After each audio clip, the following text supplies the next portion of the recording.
Fala, DDA, tudo belezinha? Nesse vídeo eu quero começar a falar com vocês sobre os tratamentos para o TDAH. Quais são os principais tipos de tratamento, quais são os tratamentos mais indicados para cada caso, se eu tomo remédio, se eu não tomo, por que você deve tomar ou não deve tomar o remédio. E o que fazer se você é um daqueles 15 ou 20% dos TDAHs onde a medicação não faz o menor efeito. Mas antes de começar esse vídeo, eu quero pedir para você que clique ali no seguir, que dê um likezinho para ajudar o canal, para que ele cresça cada vez mais e eu consiga ajudar cada vez mais pessoas. A primeira questão para definir o tratamento do TDAH é, primeiro, se você é um TDAH. Não é através de alguns vídeos do YouTube ou algumas postagens e blog que você vai saber se você tem ou não tem o TDAH.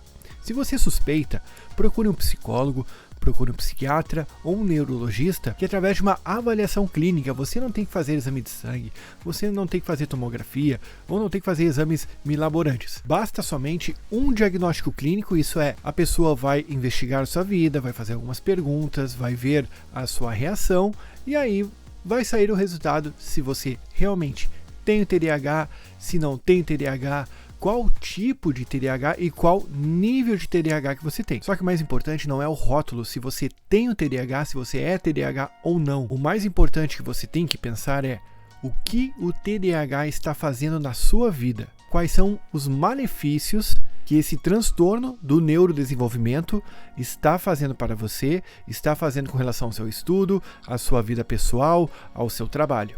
E outra questão muito importante. Quem vai definir o tratamento é você e o seu terapeuta, seja um médico, seja psiquiatra, seja neurologista ou psicólogo.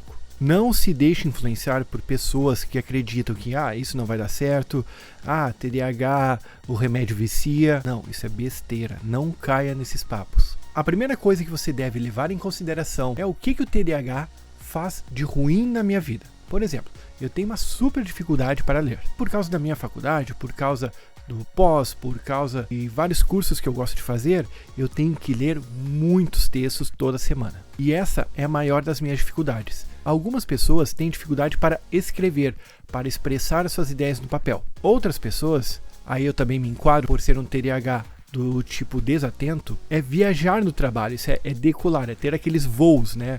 Alguns psicólogos chamam isso de voos. Simplesmente estou trabalhando, no que eu vejo, já estou no Facebook fazendo outra coisa. Outros sintomas que atrapalham as pessoas no TDAH é a depressão.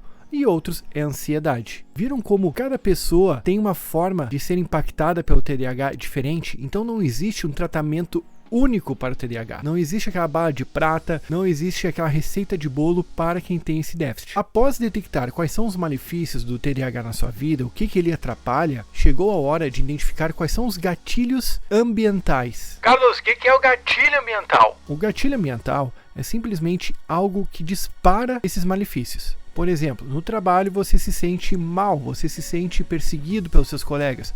Mas por quê? Você não entregou alguma coisa? Ou então você não consegue trabalhar porque o seu celular apita toda hora, aquele WhatsApp desgraçado lá te chamando o tempo todo e simplesmente é irresistível deixar aquela bolinha ali. Você tem que ir ali e mexer no WhatsApp, ou no Instagram, ou então em outras redes sociais, como o próprio Facebook, porque essas redes sociais são feitas para viciar, são feitas para dar dopamina e é isso que nós queremos, dopamina. Outros gatilhos ambientais são sons, alguém chamando na rua, barulhos, um avião passando, principalmente para quem é do tipo desatento, né, que tem uma séria dificuldade de manter o foco. E aí chegou a hora de eu ir para a terceira etapa, a psicoeducação. Se eu já sei quais são os malefícios do TDAH na minha vida, se eu já sei quais são os elementos que startam esses eventos, vem o que eu chamo de psicoeducação. Eu saber quais são os sintomas do TDAH, e aí tem um videozinho ali em cima que vou passar que mostra quais são os sintomas,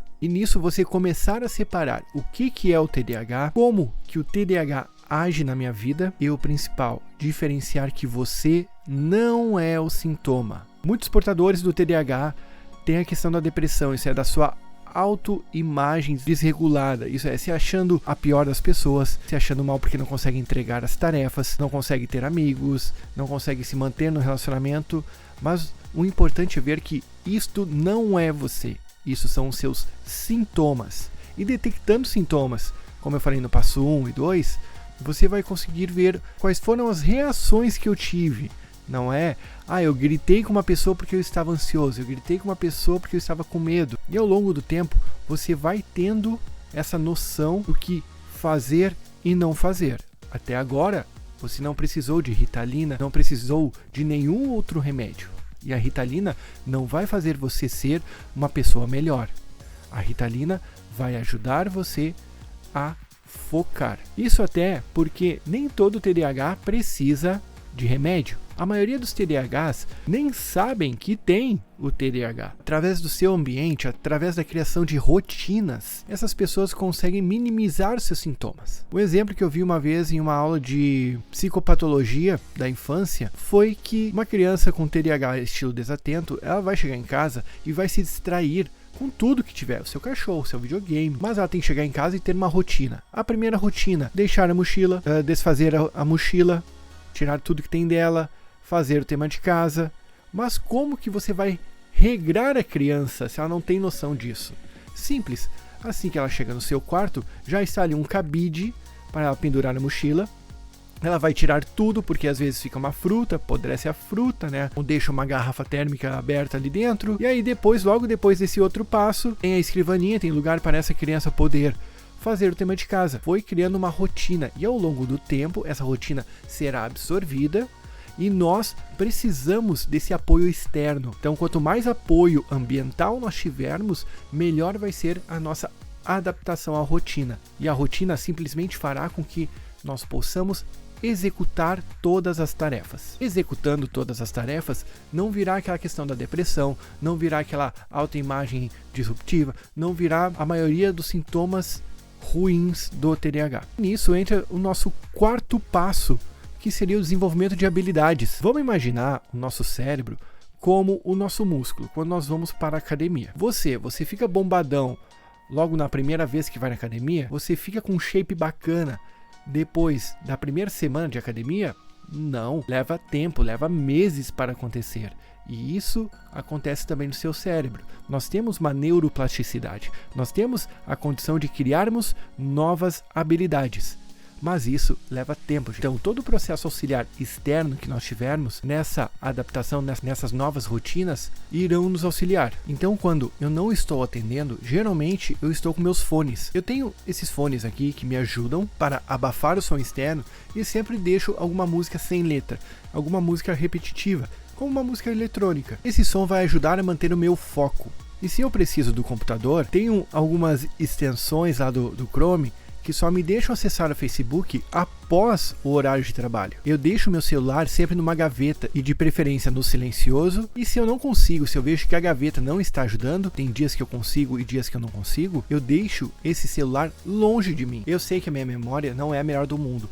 Para isso, eu tenho sempre um bloquinho de anotações. Eu não uso o celular para anotar porque eu vou esquecer de olhar o celular. Então, onde eu vou, eu sempre deixo um post-it na frente do meu caderno, na frente do meu bloquinho, no meu computador, em locais que eu veja. Antigamente eu tinha também aqueles quadros brancos que eu colocava tudo. Foram as formas que eu encontrei para poder lembrar dos meus compromissos, lembrar das tarefas que eu deveria desenvolver. E aí vem outra dica de ouro. Você deve estabelecer o roteiro do seu dia. Geralmente você tem que fazer um roteiro, um script do que vai fazer. Mas não somente do dia. Todo dia de manhã, chegue, pegue uma caneta, pegue um bloquinho, um caderno, uma folha, qualquer coisa. 9 horas fazer isso, 10 horas aquilo lá, tal e tal e tal. Mas sempre coloque assim, uns 10 minutinhos de pausa para tomar um café, para respirar, 10, 5 minutinhos. E a última tarefa que você vai desenvolver todos os dias é planejar o próximo dia. No próximo dia eu começo a trabalhar às 9 da manhã.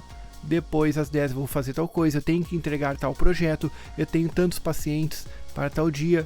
A minha consulta é de 50 minutos, então vai dar uns 10 minutinhos para eu tomar um café, para eu ver meus e-mails, para eu ver quem agendou outra sessão, essas coisas. Mas isso, como eu falei, não é uma receita de bolo. isso funciona para mim, para o tipo desatento. Porém, você tendo uma psicoeducação, vai conseguir adequar, vai conseguir identificar os gatilhos, o que te faz mal, e com isso traçar um plano de ação para controlar os malefícios dos sintomas do TDAH na sua vida. Fez sentido esse vídeo para você? Você gostou dessas dicas? Deixa seu like, clique no seguir e principalmente comente, eu quero saber quais são as principais dificuldades que o TDAH coloca na sua vida e se você tem alguma dica para compartilhar para a nossa comunidade. Vejo você no nosso próximo vídeo.